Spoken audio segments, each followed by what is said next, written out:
Etienne, I can see you're all ready and set. Please take it away. Yeah, thank you. So I'm presenting the SINA framework, which we have homegrown over the last 10 years. And the target group are marginalized young people in Africa, mostly in Uganda, but also Congo, Tanzania, Kenya, Zimbabwe, and other countries to come. And people who have gone through difficult experiences, refugees, people who are not atypical entrepreneurs to start a formal business and create jobs through that. So what we developed over time is a framework that is a very different way to work and live and learn that is almost like flipped, because the participants actually become co-owners of the education. The power of education is put into the hands of the learners, and they take up roles and responsibilities and in the end create social enterprises. So I'll take you through briefly the empowerment concept. There's also a community concept and an enterprise concept, but the empowerment is key, where we have developed 5 different stages. That is personal development, professional development, and then social enterprise development combined in a time frame of typically 9 months to 1.5 years. It's not fixed, so allows flexibility, and starts with the confusion stage. The name is deliberately chosen because there it's all about people actually overcoming limiting beliefs, unlearn. People have the mindset potentially, my grandparents have been poor, my parents have been poor, I'm poor, I will always be poor, or I'm a refugee, nothing good will happen to me anymore.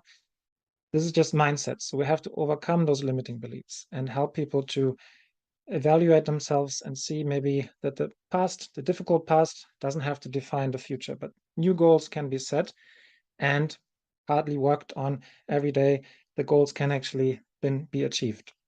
So it's almost like caterpillars that transform into butterflies. Caterpillars meaning young people who potentially don't even see that they have the potential in them to one day fly, but finding their own purpose and aligning to their own purpose is key and the foundation in this model to allow people to then take action and implement the change they wish to see. So they literally find a purpose and fly in this confusion stage, which takes about 3 months.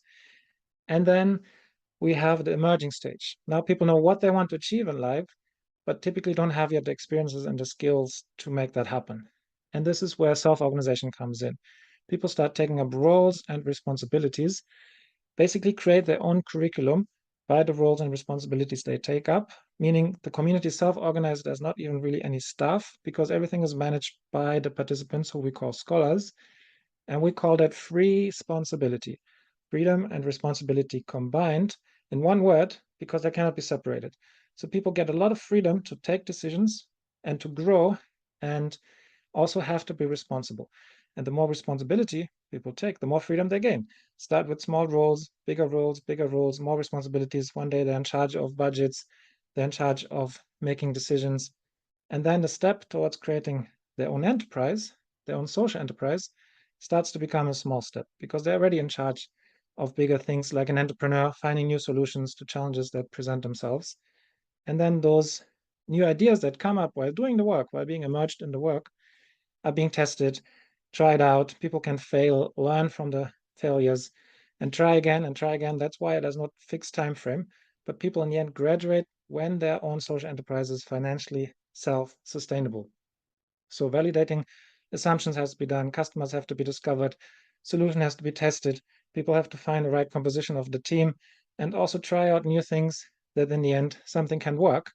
And when something does work out in terms of an enterprise, then SINA is supporting them with more mentorship, giving them a working space to be able to, in the end, grow until a point where the enterprise becomes financially self-sustainable. And that's the point when the team basically graduates with their own jobs established. So it's all about job creation and young people creating their own opportunities.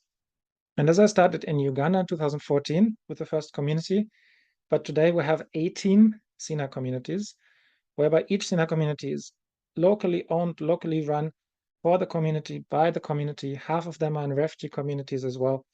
So the local ownership is key. Each one is their own organization, but has come from the first SINA community, kind of the mother tree, replicated, became its own tree, its own organization, but together we form like a community ecosystem. with this free, responsible idea that people become the change they wish to see and then in charge of themselves. And together we have created in all those communities over 90 social enterprises in all different fields, from education, health, water, sanitation, and so on. And over 1,000 jobs have been created.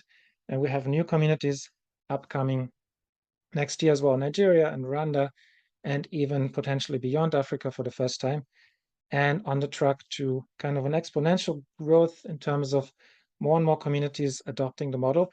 And this way it has become almost like a social innovation. That's also why the name Social Innovation Academy, in short SINA, because it is a way that people find us, replicate the model, and then make it their own. And then best practices from everyone, from those 18 communities, collectively, again, create an improved version all the time.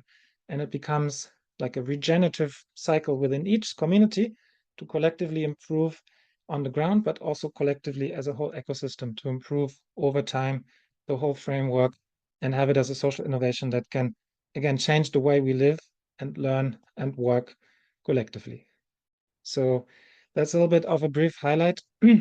There's much more to unpack, and I look forward for your questions or comments later. So thank you.